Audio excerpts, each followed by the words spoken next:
শ্ৰদ্ধাৰ সাংবাদিক বন্ধুসকল, প্ৰথমতে আপোনালোকক আমি নমস্কাৰ জনাইছোঁ। আজি সদৌ কোচ ৰাজবংশী ছাত্ৰ সন্থা বহুদা ভাগত বিভক্ত হৈ থকাৰ পিছত 29 জুলাই তাৰিখে আক্ৰাসুৰ প্ৰতিষ্ঠা দিৱসৰ লগত সংগতি ৰাখি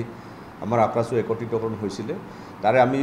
24 আগষ্ট তাৰিখে এই নতুন কমিটিখনে আমি কাৰ্যনিৰ্বাহক সভা অনুষ্ঠিত কৰিছিলোঁ। এই কাৰ্যনিৰ্বাহক সভাৰ জৰিয়তে কেইটামান কাৰ্যসূচী আমি হাতত লৈছোঁ। সেই কাৰ্যসূচীখিনি অলৰেডি সভাপতি মহোদয়ে আপোনালোকৰ আগত জনাই দিলে। আমাৰ কথা হ'ল এইখন চৰকাৰে বা প্ৰতিখন চৰকাৰে কোচ ৰাজবংশীসকলক কেৱল ভোট বেংক হিচাপে ব্যৱহাৰ কৰিব বিচাৰে। প্ৰতাৰণা প্ৰবঞ্চনাৰ পৰা যি ৰাজনীতি, এই ৰাজনীতিৰ পৰা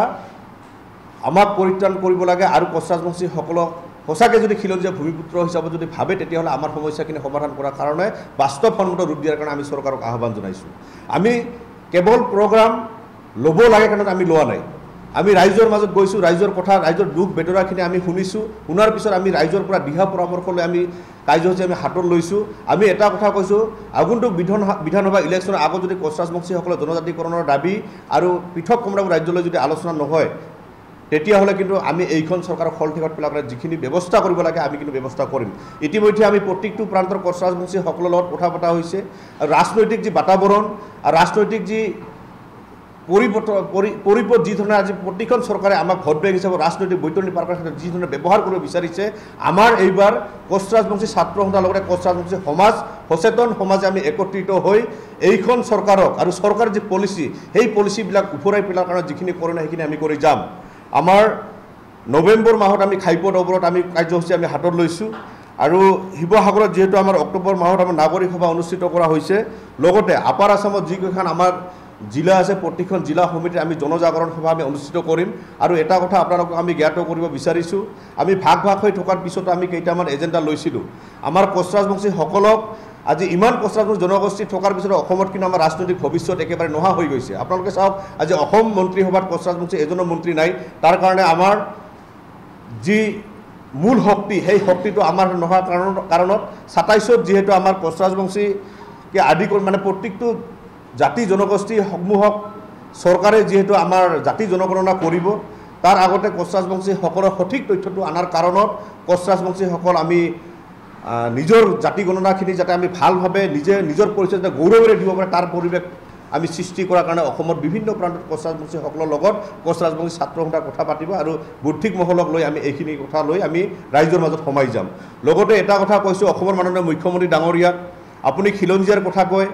আপুনি বিদেশীৰ কথা কয়, আপুনি হিন্দুত্বৰ কথা কয়, কিন্তু কোচ ৰাজবংশীসকল ভূমিপুত্ৰ খিলঞ্জীয়া হিন্দু হোৱাৰ পিছতো কিন্তু কোচ ৰাজবংশীসকলক কেৱল আপোনালোকে মাহিয়া দৃষ্টিৰে কিয় চোৱা হয়? সঁচা অৰ্থত যদি আপোনালোকে আমাক যদি ভাল নাপায়, আমাক যদি খিলঞ্জীয়া ভূমিপুত্ৰ বুলি যদি আপোনালোকে নাভাবে, তেতিয়াহ'লে স্পষ্টকৈ ক'ব লাগে। আজি কেইদিনমান আগতে দেখিবলৈ পাইছে আপোনালোকে আমাৰ কমতাপুৰ অট'নমাছ কাউন্সিলৰ অঞ্চলবিলাকতো কিন্তু উচ্ছেদ কৰা আমি দেখিবলৈ পাইছোঁ। আমি ভাল পাইছোঁ, আমি চৰকাৰক আহ্বান জনাইছোঁ, সহমত প্ৰকাশ কৰিছোঁ। কিন্তু আমাৰ স্থায়ী সমাধানৰ কাৰণে কোচ ৰাজবংশীসকলক ভূমিৰ অধিকাৰ আমাক সৰ্বোচ্চ দিয়াৰ কাৰণে আইনে যিটো দিব বিচাৰে সেইটো দিয়াৰ কাৰণে আমি দাবী জনাইছোঁ। কেৱল আজি উচ্ছেদ কৰিব, 3 মাহ পাছত আৰু উচ্ছেদ কেনেকৈ কৰিব পাৰিব? কোচ ৰাজবংশীসকলক আমাৰ যি বৰ্তমান মানচিত্ৰ কিন্তু বৰ্তমান পৰিৱৰ্তন হৈ গৈছে। এই মানচিত্ৰ পৰিৱৰ্তন হৈ যোৱাৰ কাৰণত কোচ ৰাজবংশীসকল বৰ্তমান শংকিত অৱস্থাত আছে। সেইকাৰণে আমি তাতৰ অনুৰোধ কৰিছোঁ, আমাক লৈ ৰাজনীতি নকৰিব। আৰু ভৱিষ্যত যদি অসমখন আপুনি সুৰক্ষিত কৰিব বিচাৰে, তেতিয়াহ'লে অসমৰ খিলঞ্জীয়া ভূমিপুত্ৰ কোচ ৰাজবংশীসকলক বাদ দি কেতিয়াও সম্ভৱ নহয়। সেইকাৰণে সঁচা অৰ্থত যদি আপোনালোকে অসমখনক ভাল পায়, খিলঞ্জীয়া ভূমিপুত্ৰক ভাল পায়, বিধানসভা ইলেকশ্যনৰ আগত কোচ ৰাজবংশীসকলক অতি সোনকালে জনজাতিকৰণ কৰাৰ কাৰণে আগবাঢ়ি আহক। অন্যথা যদি কেৱল আমাক প্ৰতিশ্ৰুতি দিব বিচাৰে, কোচ ৰাজবংশী ছাত্ৰ সন্থাৰ লগতে কোচ ৰাজবংশী সমাজ তাৰ উত্তৰ দিয়াৰ কাৰণত কিন্তু বিধানসভা ইলেকশ্যন আগমুহূৰ্তত যি ধৰণৰ মুখ ঠেকেচা খুৱাব লাগে, এইখন চৰকাৰক মুখ ঠেকেচা খোৱাৰ কাৰণে কিন্তু আগভাগ ল'ম। লগতে আৰু কেইটামান কথা আমি ক'ব বিচাৰিছোঁ, ৰাজনৈতিক পাকচক্ৰত বন্দী কৰি কোচ ৰাজবংশীসকলক কেৱল ৰাজনৈতিক বৈতৰণি পাৰ কৰাৰ ক্ষেত্ৰত ব্যৱহাৰ কৰি আহিছে। তাৰ কাৰণত আমি অনুৰোধ কৰিছোঁ, সমাগত BTR ইলেকশ্যন, এই BTR ইলেকশ্যনত কোচ ৰাজবংশীসকলক আমি আক্ৰাসুৰ ফালৰ পৰা আমাৰ প্ৰথমৰ পৰা আমি দাবী আছিলে, যিবিলাকত কোচ ৰাজবংশী অধ্যুষিত অঞ্চল আছে, অপেন চিট আছে, য'ত আমি খেলিব পাৰোঁ, সেইবোৰ অঞ্চলত প্ৰত্যেকটো ৰাজনৈতিক দলত যিহেতু আমাৰ কোচ ৰাজবংশী মানুহখিনি অন্তৰ্ভুক্ত হৈ আছে, ৰাজনৈতিকভাৱে কাম কৰে। কিন্তু আমি দেখিবলৈ পাইছোঁ কেৱল খিলঞ্জীয়াসকলক মাধমাৰ দিয়াৰ এইখন চৰকাৰে অখিলঞ্জীয়া মানুহৰ হাতত দায়িত্ব অৰ্পণ কৰিব বিচাৰি আছে। সেইকাৰণে আমি আমাৰ নিজৰ স্বাভিমান অটুট ৰখাৰ কাৰণে, আমি নিজৰ জাতিটোক ভৱিষ্যত বচাই ৰখাৰ কাৰণে কিন্তু কোচ ৰাজবংশী ছাত্ৰ সন্থাই যিকোনো ব্যৱস্থা লোৱাৰ কাৰণে কিন্তু আগভাগ ল'ব। সেইকাৰণে আমি প্ৰত্যেকটো ৰাজনৈতিক দলক BTR ইলেকশ্যনৰ আগমুহূৰ্তত যিকেইটা আমাৰ অপেন সিট আছে সেইকেইটা অপেন সিটত কোচ ৰাজবংশী প্ৰাৰ্থী দিয়াৰ কাৰণে আমি আহ্বান জনাইছোঁ যদি ইয়াত কোচ ৰাজবংশীসকলক এইবাৰো যদি আমাক পানীৰ দৰে যদি ব্যৱহাৰ কৰিব বিচাৰিছে তেতিয়াহ'লে কিন্তু ৰাইজে এইবাৰ বিবেচনা কৰিব আৰু লগতে ৰাইজক এটা কথা আহ্বান জনাব বিচাৰিছোঁ আমাৰ নিজৰ জাতীয় স্বাভিমান আদৰ্শ জীয়াই ৰখাৰ কাৰণে কোচ ৰাজবংশী ছাত্ৰ সন্থা কোনো ৰাজনৈতিক দলত বিলীন নহয় নিজৰ আদৰ্শ বচাই ৰখাৰ কাৰণে ৰাজনৈতিক সমীক্ষা কি ধৰণে আমি পাৰ কৰিম তাৰ ব্যৱস্থা ৰাইজকে লোৱাৰ কাৰণত আমি কোচ ৰাজবংশী ছাত্ৰ সন্থাই আমি আহ্বান জনাইছোঁ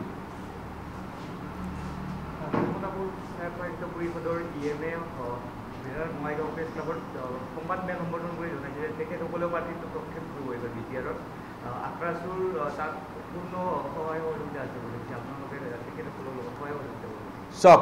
এতিয়া কথা হৈছে কি কমতাপুৰ অট'নমাছ কাউন্সিল বুলি আমি গম নাপাওঁ কিন্তু কোকৰাঝাৰ জিলাত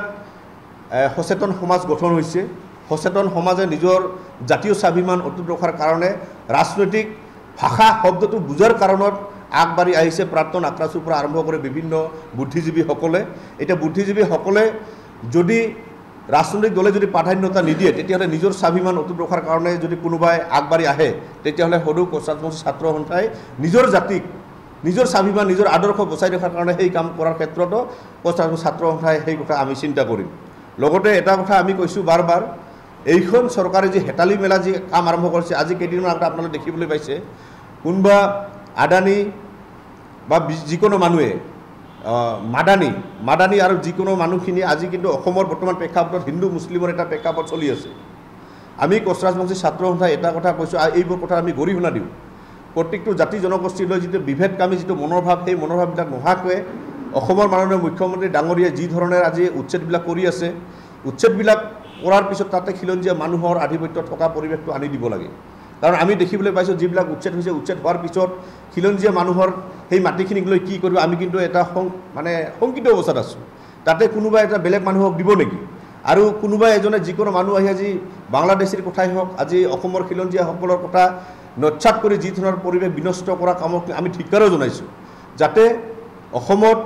খিলঞ্জীয়াসকল বুদ্ধিজীৱী অসমত বহুতো আছে অসমৰ কথা অসমৰ মানুহে চিন্তা কৰিব পাৰে বাহিৰৰ পৰা আহি আমাৰ